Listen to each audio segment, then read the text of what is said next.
I wanted to make a career shift, and I really felt like I would see job description after job description after job description. I would say if they would just give me a chance to show them that I can do this job, they'd hire me tomorrow. But instead they said, well, instead of showing us that you can do this job, how about you tell us that you've done this job for the last 5 years? Well, I can't do that. I'm trying to change industries. And so the skills-based process at Crossover actually was hugely beneficial for me personally. It's why I'm here. I even had an interviewer tell me, your background's not at all what we would thought we would get when we posted this job. And I said, I know, but I can do the job. And I've already shown you that. So why don't you just give me a chance? And he was like, let's do it. This way of thinking gave me an opportunity, and I really want to see us extend that same opportunity to as many people as possible. Welcome to beautiful Greenville, South Carolina. I'm here to meet with an incredible person who knows a heck of a lot about skills-based hiring. And if you don't know what that means, you're in for a treat. My friend Heather is just up here on the corner. Hi, Andrew. Hi, it's so nice to finally meet you. So great to meet you. Thanks for coming, and welcome to Greenville. So Greenville is cute. Yeah, we had really developed our downtown area probably in the last 20 years. Now it's one of the most popular downtowns in the Southeast. So you've lived here your whole life? I have not, no. My family moved here just before high school, and then I stayed for college, moved away for a couple of jobs, and then came back. This is home for me. So tell me about your line of work. So I have the title of organization builder. I am our client's partner for everything talent and people related. At the end of the day, my goal is to help people find the best talent when they need it and where they need it, helping them think through what are the skills required to do this job, helping them assess those skills, and then helping make sure that that person gets off to a really good start when they join the company. This is one of my favorite coffee shops, plus they have ice cream. Would you want to go inside and chat? You had me at ice cream. Let's go in. Super. So tell me, what is skills-based hiring? So skills-based hiring really says when we're making hiring decisions, the most important thing is what someone can do. Not necessarily what their last job title was or how many years of experience they have or what degree they got or who they know, but what can they actually do? And most importantly, are those skills the ones that are most important for this job I'm trying to fill? Why is that a good thing? For candidates, it's better because it lets them show that they can do the job. How many job ads have you read and gone, I could totally do that if they would just give me a shot to prove it? This is your chance to show that you can do the work.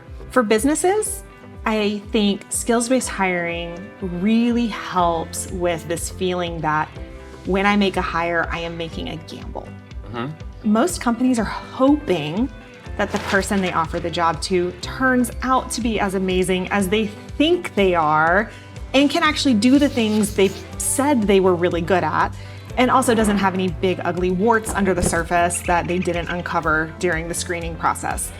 Well, skills-based hiring takes a little bit more of that risk away. I'm not going to say it eliminates it entirely, but now instead of hoping that that candidate who said they were really good at this is as good as they said they were, you've got an assessment or you've got a test or you've got a job preview assignment that they completed that lets you actually see their work. For folks who've been in portfolio-based interview processes for decades, I think they're like, oh, this is nothing new. And it's not radically new or different. It's just that institutional shift away from saying the resume or the CV is the most important source of truth about this candidate to saying actually what the candidate can demonstrate is the most important source of truth. Anybody can write anything on a resume. It doesn't necessarily mean that they can do what they say they did. Why don't we just start asking people to show us again? Yeah, so is this the solution for people falsifying information on a CV, or is it something bigger than that? So I think it's much bigger than that. I think at the end of the day, everyone wants to feel like they are valued at work, that the contributions they make are meaningful, and that the people around them recognize that they add value to the team. And skills-based hiring to me is the best way to accomplish that big picture, altruistic societal goal of ensuring that everyone feels like they bring value, because it says, seniority, job titles, where you work, were you at a Big Four, were you at a, Fortune 100? That's all less important than whether you can do your job really well. And we've all seen people who look good on paper, but then turned out to be a really high-flying dud, and potentially fly into the next fancy job as well on the strength of a piece of paper. And we've seen the inverse too. Why do you think so many companies are still hiring people based off of how many years of experience they have, or whether or not they have a degree, which half the time isn't even in the right field of study? So I have kind of 2 points of view on this. The first is it's easier to rely on other companies to have vetted your candidates for you. And I think sometimes that's what it comes down to. Well, if they got hired at XYZ company, then they must be good. Okay, so that just means you trust XYZ company's hiring process. Why not just imitate that then? You don't know the factors that went into that. So relying on some past company to have made your selection decision for you, I think is lazy and also really risky. But then secondly, doing skills-based hiring well is so hard. And if you're a small company, if you're new to this way of thinking, I get it. It's intimidating. There are vendors out there who will tell you that just software engineering alone encompasses 8,000 different unique skills. How do I test for that? 8,000 tests, perhaps? Right, no. I'm never gonna sit through 8,000, are you? 7,999, and then I'm out. Here's a line. It's just a lot of work. And so I think that's probably the number one thing that keeps a lot of companies from jumping into the skills first, mentality with both feet. And they sort of dabble in it. They want it to be skills based, but they still are really relying on past titles or years of experience as sort of a proxy for skills that they don't know how to assess. And they don't have all that time to invest on figuring it all out. Change is hard, right? It is. I would say if you're thinking about skills-based hiring, but you're scared of it, or you're not sure you have the resources to do it, improving your interview process is probably a great start. And if you can add a cognitive aptitude test, those two things combined, a great structured interview process and a cognitive aptitude test, show the highest combined reliability for on-the-job performance across nearly 30 years of academic research.